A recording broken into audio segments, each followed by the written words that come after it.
झारखंड के 600 छात्रों पर एफआईआर, ये कैसी सरकार और कैसी राजनीति। दोस्तों, झारखंड में छात्रों के साथ जो हुआ वह सिर्फ एक राज्य का मामला नहीं। यह सवाल है, जब एक छात्र अपनी आवाज उठाते हैं तो क्या उनकी आवाज दबाने का तरीका लाठीचार्ज और एफआईआर होना चाहिए। मुख्यमंत्री के जन्मदिन पर प्रदर्शन कर रहे छात्रों पर लाठीचार्ज के आरोप लगे। छात्रों का कहना है कि उनके साथ दिन में भी मारपीट हुई और रात में भी, लेकिन अब खबर यह है कि उन्हीं प्रदर्शनकारियों में से 600 लोगों के ऊपर एफआईआर दर्ज की गई है। करीब 100 लोग नामजद हैं और 500 लोग अज्ञात।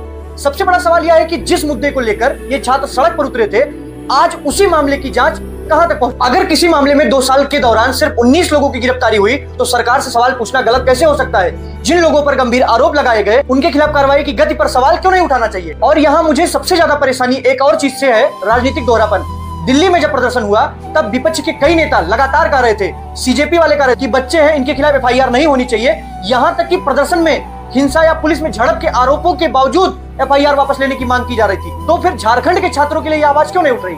अगर दिल्ली में छात्रों के लिए सवाल उठाना सही था तो झारखंड में भी तो सही होना चाहिए।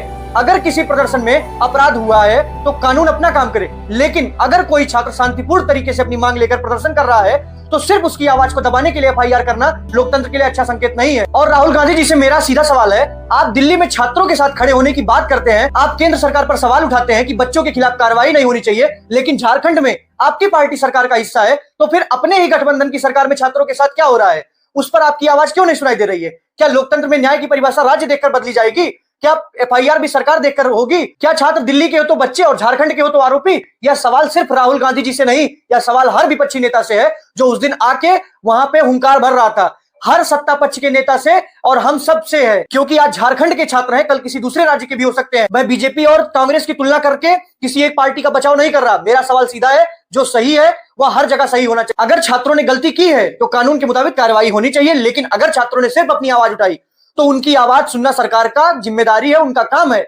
और सरकार को एक बात हमेशा याद रखनी चाहिए, युवा सिर्फ वोटर नहीं होते हैं, वे देश का भविष्य होते हैं। आप उनकी आवाज दबा सकते हैं, लेकिन उनकी समस्याओं को हमेशा के लिए खत्म नहीं कर सकते। आज 600 छात्रों पर एफआईआर हुई है, कल ये बच्चे सवाल पूछेंगे कि जब हम अपनी बात रखने आए थे तो हमारे साथ ऐसा क्यों हुआ। और लोकतंत्र में जनता का सबसे बड़ा हथियार सवाल है। इसलिए झारखंड के छात्रों की आवाज को राजनीतिक चश्मे से मत देखिए। न्याय चाहिए तो हर छात्र के लिए चाहिए, आवाज उठानी हो तो हर छात्र के लिए, हर राज्य के लिए उठानी पड़ेगी। और राजनीति करनी है तो कम से कम बच्चों के भविष्य के साथ मत करिए।